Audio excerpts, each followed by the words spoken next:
Labor Day marks the traditional start of the presidential election season. And this year brings the most non-traditional election season ever. And here to discuss this further, we are joined by our Republican and Democratic strategist, Jackie Bally and Dallas Jones. Good morning to you both, and thank you for joining us. Now, Dallas, the first question goes to you. You know, we are less than 2 months away from the presidential election in November, and in the most recent polls, Joe Biden still holds a lead over the president. How do Democrats keep this momentum going in the last months leading up to Election Day? Well, I think the key for our party is going to be to focus on what we've been talking about, which are the realities that Americans are living with daily. We still have 6.1 million cases of the coronavirus. We represent only,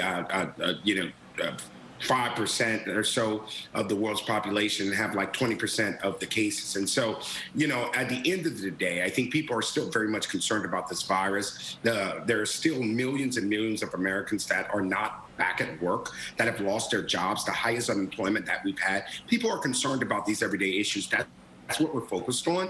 Meanwhile, the president is continuing to rail against, our troops, calling those that have lost their lives in battles losers and things of that nature, which have been confirmed by many outlets. So while he's doing that, we're going to focus on what Main Street everyday Americans need, which are real solutions to real problems in this country. Now, Jackie, the first presidential debate is coming up at the end of the month. How is this debate going to impact the election, you think? Oh, well, as I mentioned before, this is when things get really, really tight because the president is very good on the campaign trail. You're seeing many, many people going into Wisconsin right now. You're seeing the president going into Michigan, where he's already reached 5 million voters. All of the swing states that are going to be crucial with many independents watching very closely. That's where you're going to see a lot of grassroots, a lot of door knocking. We just saw reports saying that 1.4 million jobs have been added to the economy, which is remarkable after the pandemic and many of us who had to lose our jobs. The president is the one who's most trusted to get our economy back on its feet after the pandemic, which a lot of us did not see coming. And as we know, Dr. Fauci and others are saying a vaccine is coming very soon, and they've praised the work of the administration as they continue to work with doctors and make sure that inventions and other ways to attack COVID are coming to the average American. And to address Dallas's point, many of those sources did say that they did not have, it was a unanimous tip. Many people who were at that rally said the president did not say those disparaging comments against our veterans and our troops. And as most Americans know, the president is very supportive of law and order and of the military. Well, this president said in public about John McCain that so we can only imagine. We're going to have to take a break right now, but we're going to have to take a break right now, Dallas, but we will be coming back after this short 60-second break to continue our conversation. We are now back with our Republican and our Democratic strategist, Jackie Bally and Dallas Jones. And before we went to the break, we were having Jackie comment on the debate and its effects. And Dallas was responding. Dallas, go ahead and continue your response. I was just responding to my colleague here about, her saying that it was reported that the president did not disparage our troops. The only point I was making was that, he publicly disparaged John McCain and said that he would prefer to deal with people that didn't get captured. And he said this in public. So one can only imagine what he would say in private. And at the end of the day, Donald Trump doesn't understand what it means to be a military family that has to kiss their loved one and send them off to war.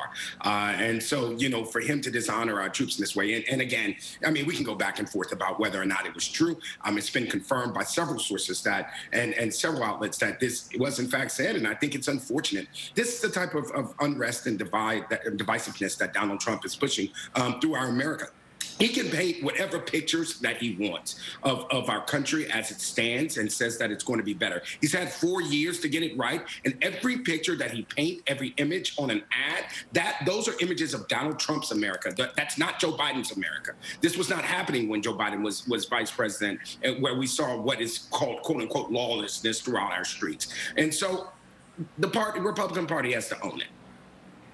Well, no. Joe Biden's America is Okay, what you're seeing for over 90 days of violence and discord in states like Portland and cities like Portland and a lot of these Democrat cities where you have many Democrat mayors refusing the federal aid of the president. You see groups for the far left who are deciding that they want to attack our law enforcement officers. We saw Senator Rand Paul attacked just because he was leaving the president's speech. You're seeing a lot of middle America, a lot of business owners, their businesses are being torn and ravaged apart by the radical left. That is Joe Biden's America. He's been silent on it. He's been silent for a reason, because he does not believe in lawlessness. He himself has said that he will be the most progressive president if elected. Most Americans who are voting, most importantly independents, are not to the radical left, as Joe Biden has said that he will be if he is elected president. Well, I agree with one thing you said, which was that he does not believe in lawlessness. There we do agree. He does not believe in lawlessness.